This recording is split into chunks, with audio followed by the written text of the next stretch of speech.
Hello, hello everyone, my name is Mark. Welcome to get Five Nights at. I'm just kidding. Alright, let's play this.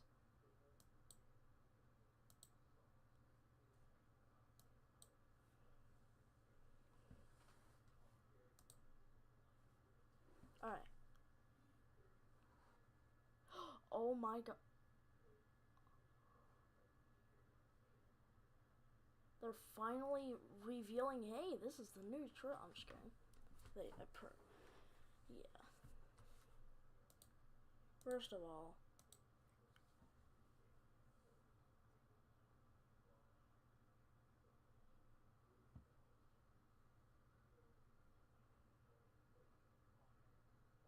after this, I might honestly try to call one of my friends to play Minecraft.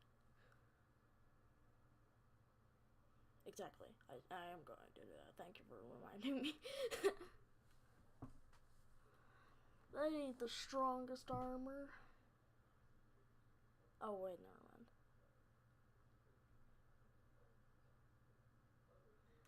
Now I have mods that literally change everything about Minecraft. Yeah.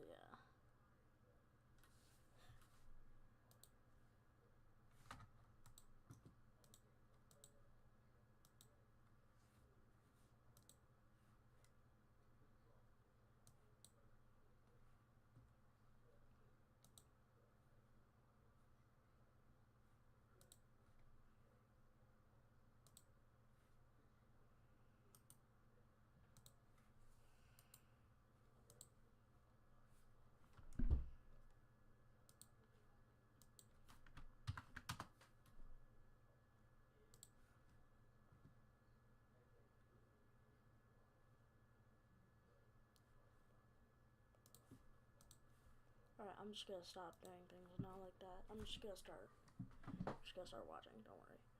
Ooh, Lego. I love Lego. Ooh, my god, Legends.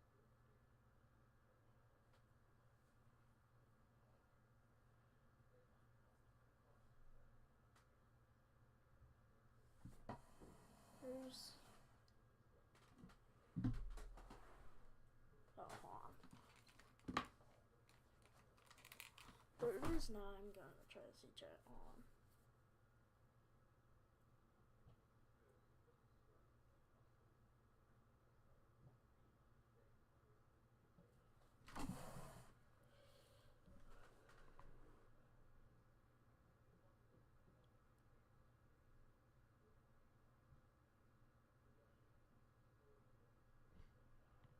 Nah, that did not look like Minecraft, to be honest. It looks like a 2012, like, Minecraft IRL thing. In my opinion, I mean. Doesn't matter about your... I mean, it does matter about your guys' opinion.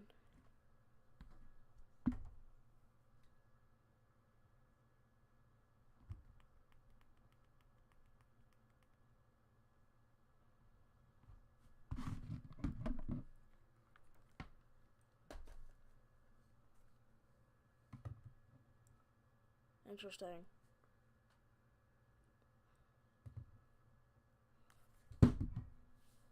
I'm glad Jeb is here. Without Jeb, Minecraft would just be terrible. Without Jeb. Now that Jeb's here, yippee, it's better.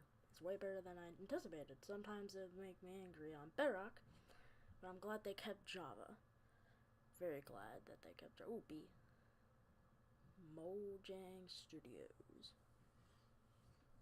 Oh, this is my favorite song. Creator. It's literally my top favorite song in the game. Also, don't worry, guys. I can see your chat.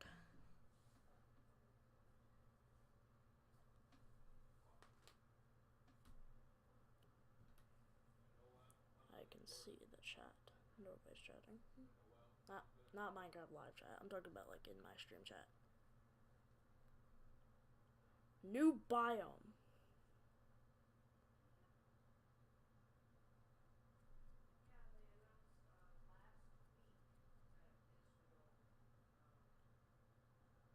We've been wishing for end update. We've been wishing for the end update. Are you? I mean, yes, that is good, but not that. I mean, not trying to be picky. I'm not trying to be selfish or nothing. But like, oh my god, everybody's asking for an end update. Just give them what they want. There's an entire probably cult for this. But yeah, I'm glad they finally added hardcore in Bedrock, because it makes sense.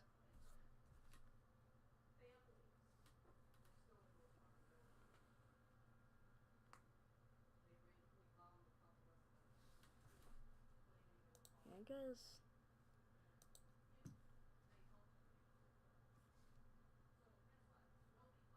We have a very different menu experience for getting into hardcore mode.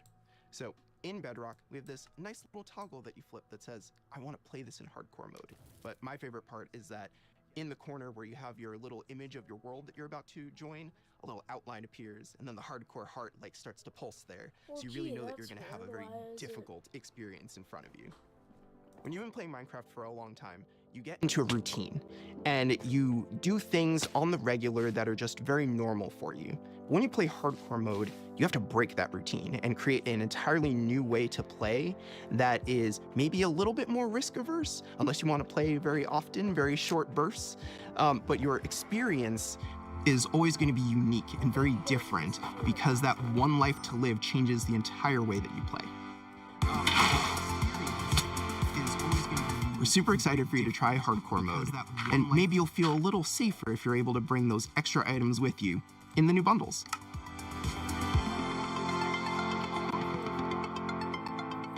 This is Matthew, take one. We added bundles to help people pack more into their inventory. So in old versions of Minecraft, if you were digging a tunnel, you might end up with 64 blocks of cobblestone and it fits into one inventory slot. Today, if you dig that same tunnel, you're going to get a lot of different blocks. Even if it's only 64 blocks in total, they're going to take a lot of inventory slots because they don't stack together. A bundle lets you pack those items together, reclaim that space, and have an inventory that feels like it did back in the early days of Minecraft. When we first came up with the idea for the bundle, we wanted to make sure it was actually going to be useful. So we watched a whole lot of streams of players playing survival Minecraft. We waited until they opened their inventory and then we took a screenshot. Then we went through all these screenshots and we said, what could this player do if they had a bundle? What we found is that most people would be able to free up 8 inventory slots or more, which gave them a lot of room to carry more of anything they wanted. The main advantage of using a bundle is that you can go out for longer. If you're going out on your first adventure, you can pack things into a bundle and have a lot more space in your inventory before it fills up and you have to come home again. There are a lot of creative ways to use bundles as well. You could create a gift for your friend, dye a bundle in their favorite color and give it to them with their favorite items inside. Bundles are also an interesting roleplay item, or could be used in storytelling. The idea of having a little bag is just kind of inherently cute and fun.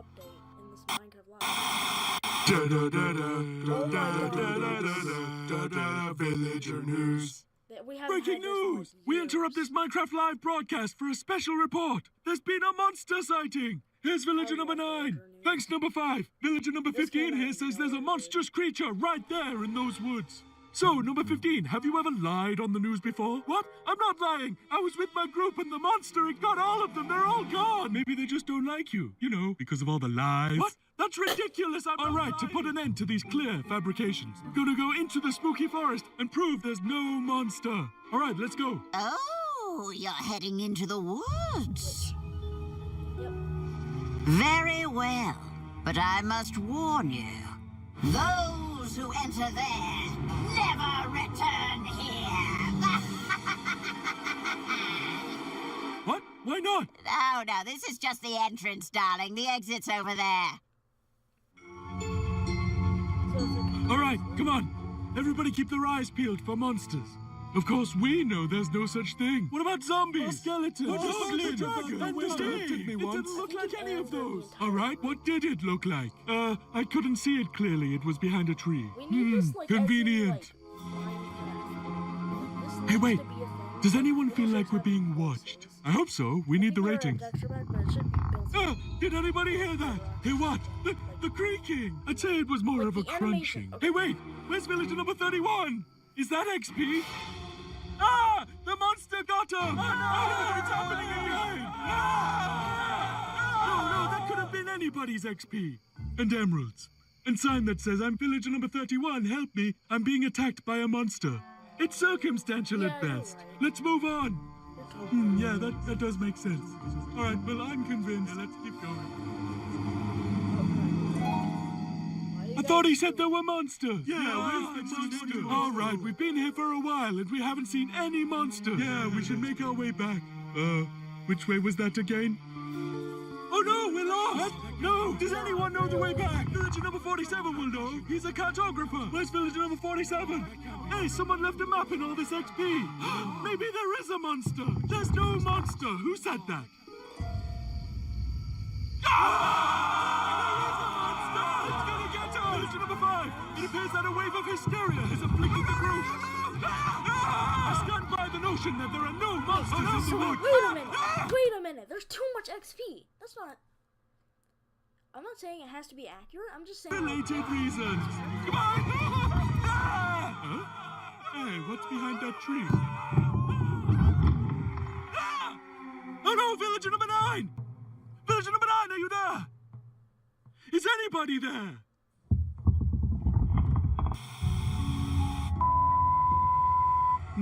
I guess we'll never know what caused this tragic chain of events. But it definitely wasn't a monster. Ah, well.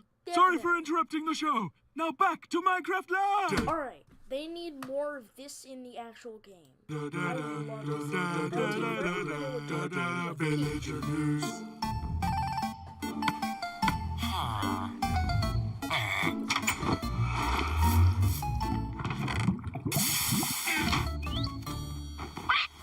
It's been a long time since I first announced our Minecraft movie. We've taken our time to assemble an incredible team and to create an original, fun-filled take on the Minecraft universe. From us at Mojang, our partners at Warner Brothers and Legendary, our talented director Jared Hess, and some amazing content creators, we're bringing Minecraft to the big screen in a way you've never seen before. All with the goal of authentically capturing the spirit of Minecraft by working with people who play, love, and care about the game as much as you do. Let's hear from some fellow Minecrafters and take a closer look at how we made this film. Let's do it. And action! I'm Torvi, creative director of entertainment for Mojang. I'm Jared Hess, the director of a Minecraft movie. We're super excited to share some exclusive information about how we made this movie. Man, to be able to celebrate that fun, amazing, creative spirit that is Minecraft, it was just like a dream come true. We first started talking about making a movie over a decade ago. We really wanted to honor the world. And then spending like 3 months in New Zealand on set, we've really enjoyed the journey. We thought a lot about what kind of movie to do, and we chose live action. Wait a minute. Why is the mushrooms... Because it's not something that's been seen before on this scale. Creators have made such amazing stories and short films and content in the animation space. And it was like, oh, this is the chance for us doing a film to do something different. And also kind of wish fulfillment, because I always wondered, like, what would happen if I would wake up inside the Minecraft world? Like, how would I survive, and would I survive at all? The idea of being human beings that are actually going into this cubic dimension of the overworld and how those characters are engaging in that space. And it just seemed like so much fun. Everything is cubic, like everything is blocks. We had just an absolutely amazing crew of talented artists. Whoa. We had just an absolutely amazing crew. Whoa, what is this? That's not a netherite sword. It's supposed to be enchanted too. Why? Of talented artists.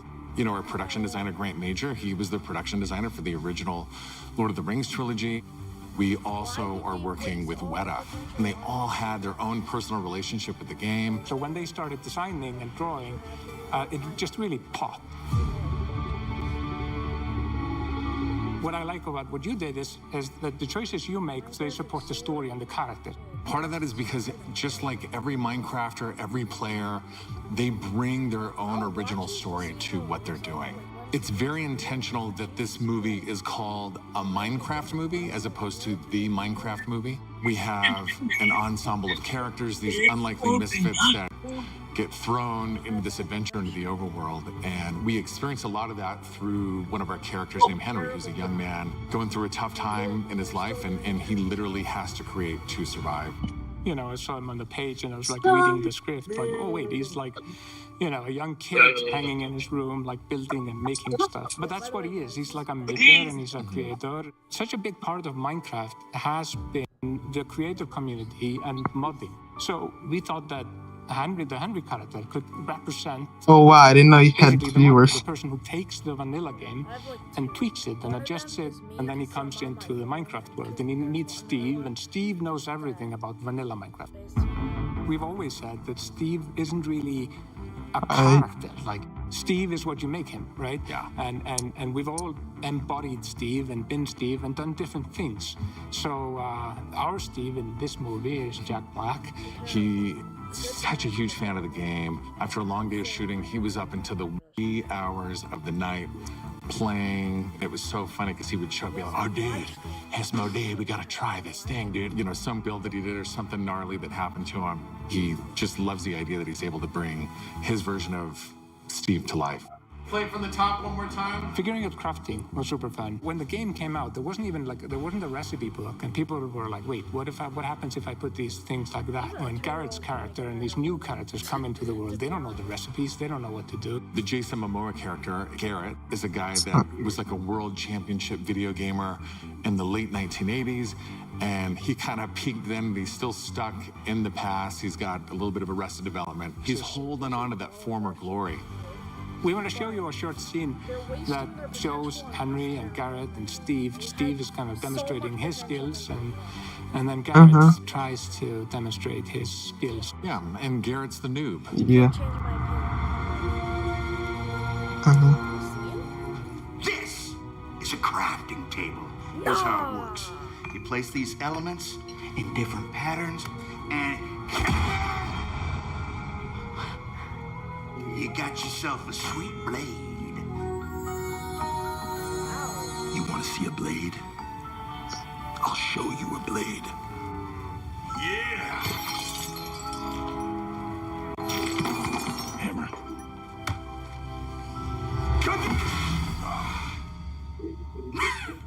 That's okay, bud. Buckets are useful here. When we were designing crafting and talking about what should it look like, we basically started at the crafting table itself. We looked at the crafting table, we looked at the end-game texture, and it has this like super pixelated picture of like a hammer and a saw there on the side. So obviously that was built into the real-world crafting table. So it got this hammer, and we figured we honored the 3x3 grid perfectly, and thought it would be cool and kind of fun and gratifying to just give it a massive whack and then have things appear. I remember when we were trying to figure out the size of the block that you break itself. Look, when Steve holds a block, it's like this big. And there we actually found out that going 1 meter by 1 meter, which is like, 3 feet by 3 feet, is actually too big. So we scaled it down, and the scale's like 60 centimeters cubed, which is... That's the set right there.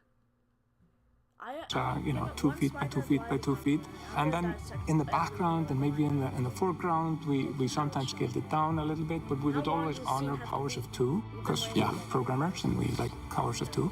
We had to honor what you experience in the game, but also make it work for human scale for different characters that are manipulating the environment and the world and throwing blocks, and make it be practical for that, but still feel natural and organic to what people experience in the game, and feel authentic in that way. This has been so much fun talking about the movie, everything that's gone into making it, all of the ideas, the point of view, and we cannot wait to share this movie with the world. Yeah, super excited. See you in the overworld. Yep. The bee! The bee! The filmmakers are still hard at work on a Minecraft movie and collaborating closely with us at Mojang, as well as listening to the community to continue to shape and craft the film in a way that's fresh and new, but still authentic to the spirit of the game. Look for more exciting updates soon.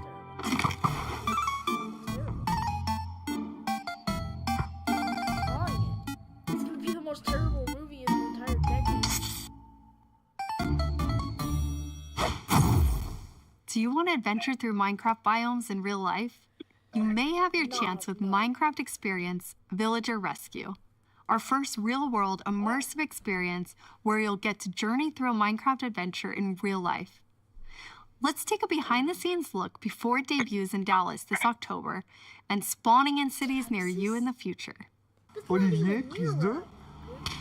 Premise of Minecraft Experience. First thing is authenticity. Our goal is to make sure that it is truly authentic for all of you folks. The second thing is defining a new lens from which you can interact with the game, with the IP, with the brand. This is the story of a village attacked by zombies. It's your quest to go out and save them. How are you able to? We have 17-foot projection walls that we can interact I am with sick throughout, and tired which allows of us being to do heard things of. like fight our mobs, chop down trees, collect those resources, everything that you do in the game, only this time you've stepped inside it. This is an experience where you're gonna see, feel, and hear what it's like to be in Minecraft. The world premiere is in Dallas-Fort Worth, and then we'll see where we go. Head to the website and tell us where you want to see the Minecraft experience. And now it's time to reveal our completely new drop, releasing in a few months. The team has been really excited about the idea of adding a new biome, and we created one with its own unique mood and identity.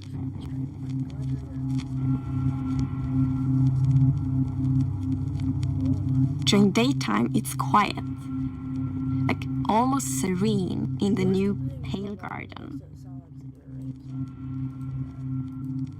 While you might feel calm walking around in this forest, there's also an eerie mood.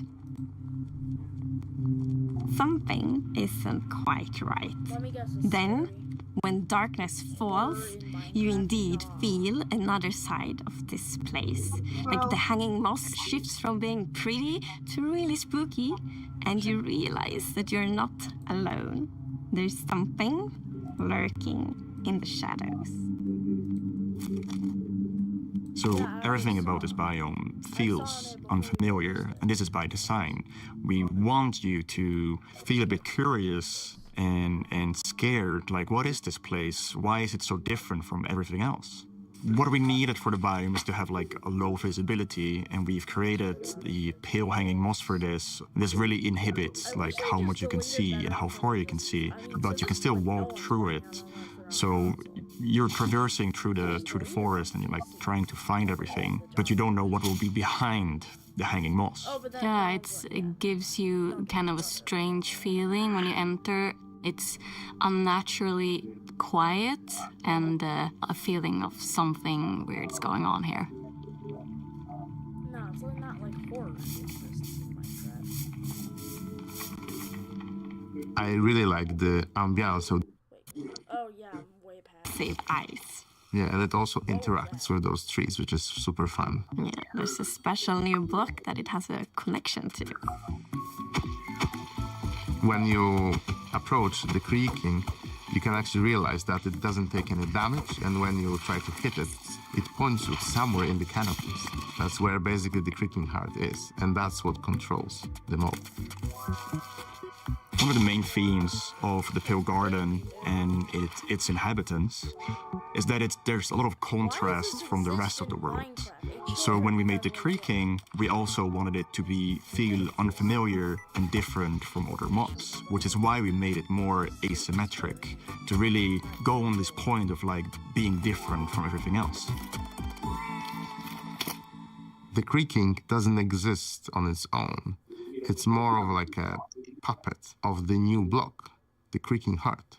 So the creaking heart and its creaking puppet really comes with a new combat challenge or combat mechanic, both in the way that you need to destroy the heart block to actually kill the creaking, and also, of course, that the creaking only moves when you look away. So don't blink. I really like the sandboxiness of the Creaking Heart. So if I use Silk Touch, you obtain it and then you can place it anywhere you want in the Minecraft world. So if you want to be as evil as the Creaking Heart itself, you can place it and make your friends really terrified. Obviously this Minecraft line is